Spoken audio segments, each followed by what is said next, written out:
Start. पिछले कुछ वर्षों में कृत्रिम मेधा यानी एआई ने जिस तेज़ी से दुनिया को बदला है, उसने औद्योगिक और इंटरनेट क्रांति की स्मृतियों को ताज़ा कर दिया है।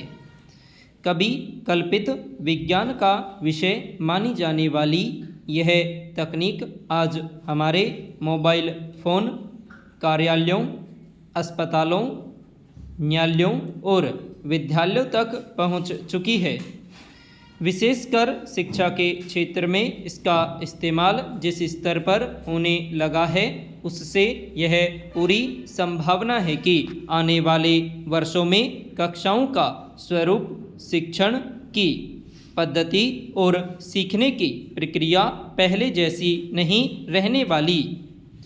मगर प्रत्येक तकनीकी क्रांति अपने साथ एक मूलभूत प्रश्न भी लेकर आती है। क्या हम तकनीक का उपयोग कर रहे हैं? क्या धीरे धीरे तकनीक हमारी बौद्धिक स्वतंत्रता को संचालित करने लगी है?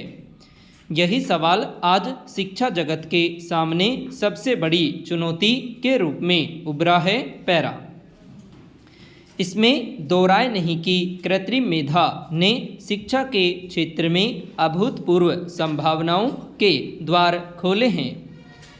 आज एक विद्यार्थी घर बैठे विश्व स्तरीय अध्ययन सामग्री तक पहुंच सकता है, कठिन वैज्ञानिक अवधारणाओं को सरल भाषा में समझ सकता है, विदेशी भाषाएं सीख सकता है और अपनी कमजोरियों का विश्लेषण भी कर सकता है। दूसरी ओर शिक्षक भी एआई की सहायता से पाठन योजनाएं तैयार करने, विद्यार्थियों के सीखने की प्रवृत्तियों का विश्लेषण करने और उनकी आवश्यकता के अनुरूप शिक्षण सामग्री विकसित करने में समर्थ हो रहे हैं। यदि एआई का विवेकपूर्ण उपयोग किया जाए तो यह शिक्षा को अधिक समावेशी, प्रभावी और गुणवत्तापूर्ण बनाने का सशक्त माध्यम बन सकती है। मगर यहीं से इस परिवर्तन का दूसरा पक्ष भी सामने आता है। शिक्षा का उद्देश्य केवल सूचना अर्जित करना नहीं, बल्कि चिंतन, तर्क, विवेक और व्यक्तित्व का विकास करना है। यदि किसी विद्यार्थी को प्रत्येक प्रश्न का उत्तर कुछ ही क्षणों में मिल जाए, तो क्या वह प्रश्नों से जूझने का धैर्य विकसित कर पाएगा? यदि निबंध परियोजनाएं और शोध कार्य कृत्रिम मेधा के भरोसे तैयार होने लगे तो मौलिक चिंतन और सृजनात्मकता का भविष्य क्या होगा? दरअसल शिक्षा की वास्तविक शक्ति उत्तर में नहीं, बल्कि उस बौद्धिक यात्रा में निहित होती है जो उत्तर तक पहुंचने के लिए व्यक्ति स्वयं तय करता है। यदि यह यात्रा समाप्त हो गई तो शिक्षा केवल सूचना संग्रह का माध्यम बनकर रह जाएगी। ऐसे में यह मान लेना कि एआई शिक्षक का स्थान ले सकती है, मगर चरित्र का निर्माण नहीं। वह भाषा सिखा सकती है, मगर संवेदनशीलता नहीं। वह जानकारी दे सकती है, वह प्रेरणा नहीं। शिक्षक केवल पाठ्य पुस्तक नहीं पढ़ाता, बल्कि विद्यार्थी के भीतर जिज्ञासा, आत्मविश्वास, अनुशासन और नैतिक दृष्टि का भी विकास भी करता है। पैरा शिक्षा का सबसे जीवंत पक्ष मनुष्य के बीच का संवाद है, जिसे कोई एल्गोरिदम प्रतिस्थापित नहीं कर सकता। इसलिए एआई को शिक्षक का विकल्प नहीं, बल्कि उसका सहयोगी मानना ही विवेकपूर्ण दृष्टिकोण होगा। हालांकि चुनौती केवल यहीं तक सीमित नहीं है।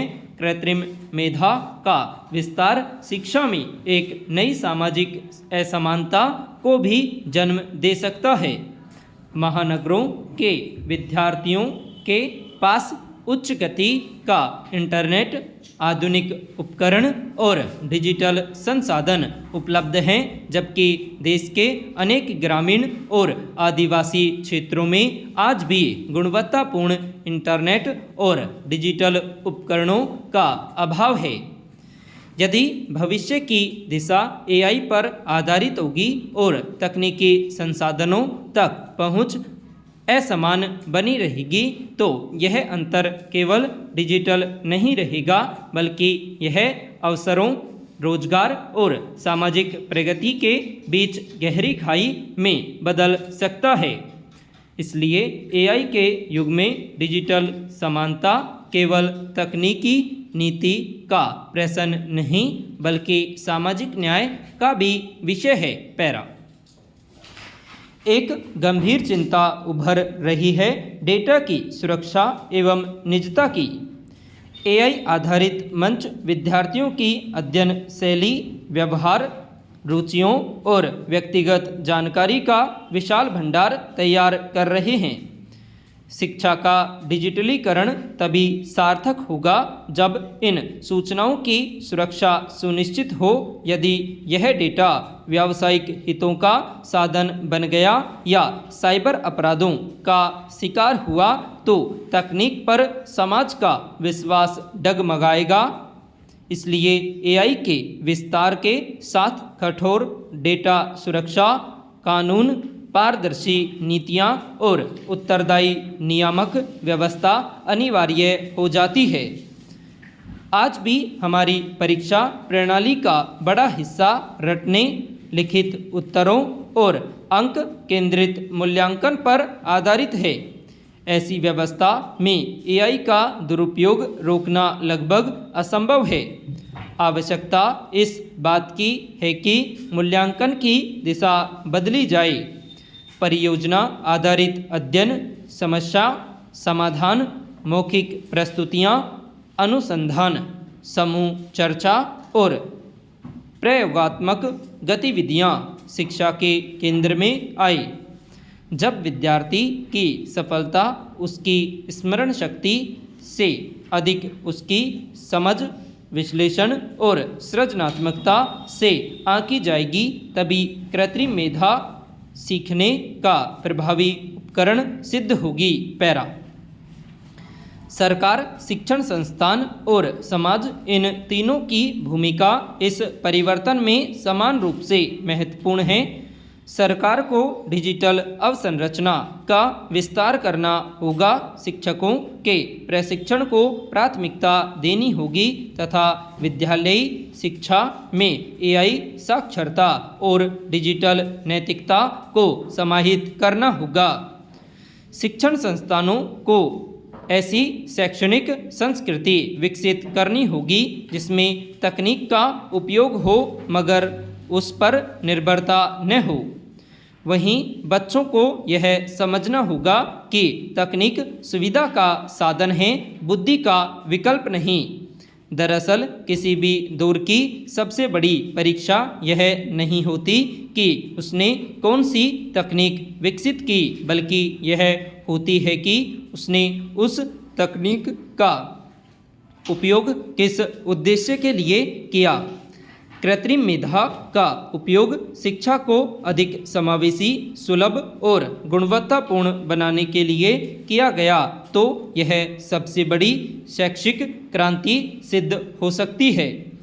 मगर यह तकनीक यदि मौलिक चिंतन, बौद्धिक परिश्रम और नैतिक उत्तरदायित्व का स्थान लेने लगी तो यही उपलब्धि हमारी सबसे बड़ी कमजोरी बन सकती है। पैरा इसलिए आज आवश्यकता तकनीक से भयभीत होने की नहीं, बल्कि उसके प्रति विवेकपूर्ण दृष्टि विकसित करने की है। शिक्षा का लक्ष्य ऐसे विद्यार्थी तैयार करना नहीं हो सकता जो केवल कृत्रिम मेधा का कुशल उपयोग करना जानते हो। उसका उद्देश्य ऐसे नागरिक तैयार करना है जो प्रश्न पूछ सके, तर्क कर सके, असहमति व्यक्त कर सके, सृजन कर सके और नैतिक निर्णय ले सके।